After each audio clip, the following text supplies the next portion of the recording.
So it's Purnell's first year on campus. He comes in third on the depth chart, 68 overall, and prepping for the first game of the season. The team fought hard, but would eventually fall to USC 34-15. In practice, when Purnell would put the ball on the money, receivers would drop it.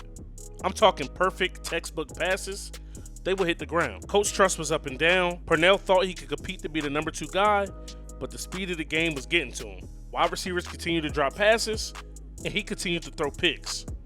Though Purnell would show flashes of being capable, sometimes he would look like he was about 3 years away from possibly even sniffing a QB1 battle. At this point, the team is 0-4, and although things don't look like they're going to change soon, Purnell is getting a little bit better, gaining experience. It seems like he's going to be making a huge stride soon.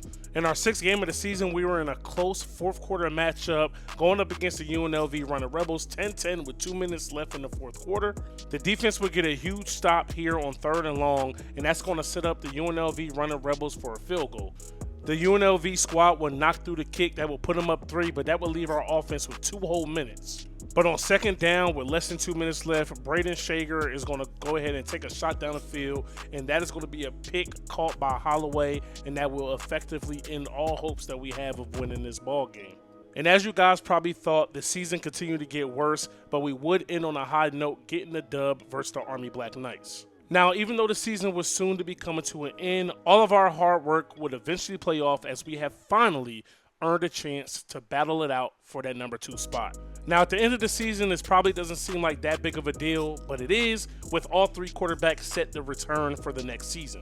But things would not be sweet as we would struggle here, man. And I honestly feel like Coach was sabotaging me. Like, why the hell are we running goal line fade from the 40-yard line? And even when we would manage to make a semi-great play, you guessed it, our wide receivers continue to drop the ball. So position battle number 1, you guessed it, we failed.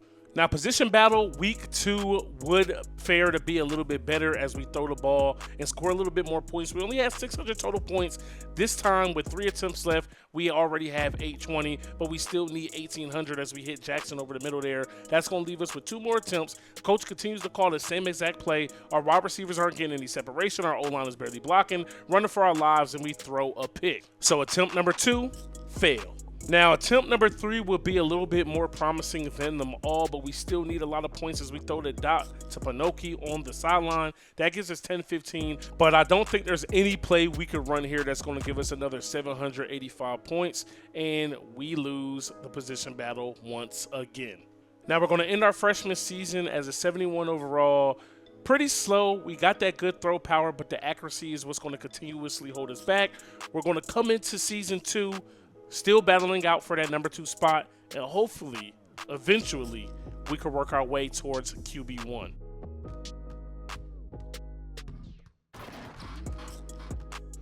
Now, I don't know if you guys remember or not, but Purnell played very high-level high school basketball back in Camden, New Jersey. He was on the same team as DJ Wagner and Aaron Bradshaw. Now, ever since about the middle of the football season, Purnell was able to talk to one of the janitors to leave him a key.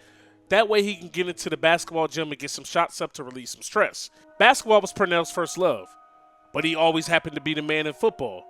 Because growing up with DJ Wagner and Aaron Bradshaw, he was always pretty much the third wheel. So when he took football serious, that was his out of Camden. But your first love is never something that you just quite get over. You still want to do it night in and night out, or at least whenever you have spare time. Because sometimes you got to keep the main thing, and right now the main thing is trying to become the starting quarterback for the University of Hawaii. Now, one night, per usual, Purnell was in the gym late, getting up some shots, minding his business, when one of the Hawaii basketball players popped in and said, "Hey, we need the court. We got to get some shots up. You know, a team on campus that actually wins games."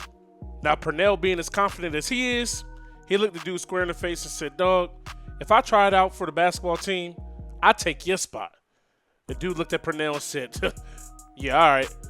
Walk-on trials is coming up. I expect to see you there." Now, of course, with Purnell being the competitor that he is, he showed up all right. And not only did he show up, but he showed out. He showed everybody his ability to score the ball. He played good defense. He had good hustle. He was getting to the rack. He was athletic.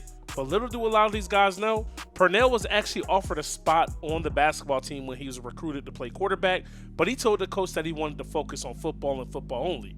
But that changed when he was challenged. And even when they tried to start the double team Purnell, he showed his IQ and he made the right play. His IQ as a quarterback and both a basketball player outshined a lot of guys who were on scholarship. It actually looked like Purnell just might have been a better basketball player than he was a football player. Basketball seemed like he moved a little bit more naturally. Now, the game was only supposed to go to 21, but the coach was enjoying seeing Purnell play so much, he wanted to see how his guys were going to respond. A lot of them were frustrated, a lot of them didn't really know how to handle it, and honestly, a lot of guys just couldn't believe they were getting their cheeks clapped by a football player. Now, Purnell was doing every little thing you want a basketball player to do out there. He's scrappy. He could run a pick and roll. He'll play defense. He was getting to the basket. He wasn't settling for threes. He wasn't trying to make the highlight play. He was just doing efficient things on the court to help his team win. Now, the coach eventually capped the score at 50, and here at 49-47, Purnell will go with a pick and roll, get to the basket, easy lay, and he's going to put his team in a position to win this basketball game. But much like on the football field with his receivers, his teammates let him down, and they lose this one 51-49. Now, Purnell would end the game with 27 points, 4 rebounds, 4 assists on 13 of 24 shooting, just 1 for 5 from 3, but he got into the lane to get 5 dunks. He was responsible for 37 of the 47 points. And the dude that was talking crazy to him, let's just say, he didn't have the craziest of games. Now, even though Purnell wasn't able to join the team until football season was officially over, he was able to crack the rotation. Now, right now, the Rainbow Warriors are sitting at 7-4, and Purnell's debut is going to be up against the Memphis Tigers. Now, Purnell was unable to take Freiberg's spot just yet, but that's mainly because he couldn't be with the team. But he's going to find his way in the rotation, getting just a little bit of minutes.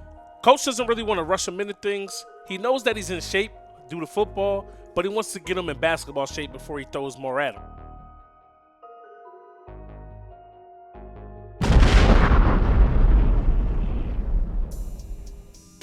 All right, boys, here we are officially in our first ever collegiate basketball game, and we're going to take the first shot on the first look we see, and it's not going to be a good one, but we are going to show that we have all the confidence in the world. Coach told me, let me see what you got. We're going to let it go from downtown once again, and that one is good. Now, in this game, Purnell was really just trying to stay within himself, not trying to do too much, stay within the offense, but right there, he gets to the basket, makes it look easy. He's going to get the and-one, goes to the line, he's going to get 3 the hard way, and we are down 13 now here. Now, Purnell, like I said, staying within the offense, he's going to go ahead and set his man a screen, but he realizes on the switch he has a little guard on him, calls for the ball, gets to the rack, gets another easy dunk. Purnell's playing above the rim here today, and he's surprising everyone who was unsure what he would be able to do out here, but this time he pays for his aggression, and that one is blocked out of bounds. We're working on the pick and roll here once again. The bigs are too slow. We get to the rack. Now, coach right now is playing Purnell in like a 3-4 hybrid, not really sure why. Here we are calling for the pick and roll once again. We don't get what we like. Getting the pick one more time. We go the other way of the screen, get into the rack, another easy dunk. We got a handle. We're not the quickest, but we get to the spots and we know how to not waste energy or movements every time we have the ball in our hands. Now, here we are off the screen, way downtown once again. That one is off. Our man gets the board, kicks it back out, 2 for $1 early release, but we still get it to go. We're still getting blown out in this game, man, but we're going to have fun with it. We got 17 here in the first half, working with a guard on us once again. Too slow, too little, and we get to the rack. That's 19 in this half right now. And remember, coach isn't trying to give Purnell a lot of minutes because he wants him to get his feet up under him. And right here, our point guard is playing amazing defense. We're running the break. He kicks it to the wing. We call for the lob. We slam it home, and we make an amazing highlight play on our very first game. I mean, you can't ask for any better debut right now. And as this half is coming to an end, we call for the screen roll once again. 2 seconds left on the shot clock. We get to the rack, high off the glass. What a finish.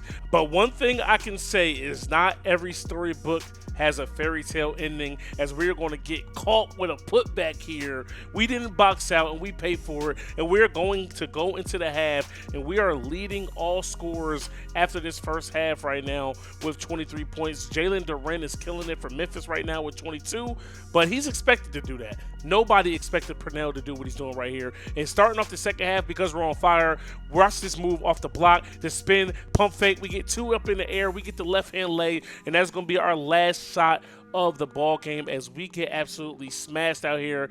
P. Savage had 25 points. We had some help from our teammates. We scored 100 points, but in the end, with the 130 Memphis scored, it was nothing we could do to combat that. So Purnell's debut is going to end on a sour note, but he proved to everybody, including himself, that he could hoop at the next level.